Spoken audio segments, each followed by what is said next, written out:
उड़ते उड़ते गांव से खबर आई है, बारात में पैसे लूटने वाले हम दो भाई हैं।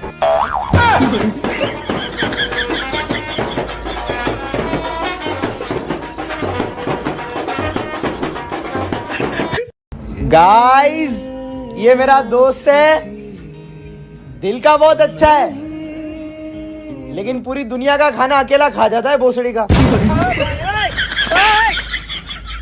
जिने मेरा दिल लुटिया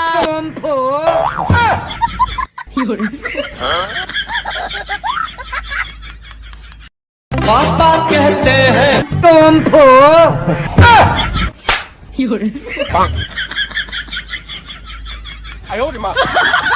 कान खोल कर सुन लेना एक बात, गोली 6 मारूंगा एक साथ। पढ़ाई लिखाई में ध्यान लगाओ, IAS बनो और देश को संभालो, लेकिन नहीं तुम्हारी गांव में चनूने। मेरी तस्वीर को देखा तो कहा लोगों ने, कुत्ता है तो कुत्ता।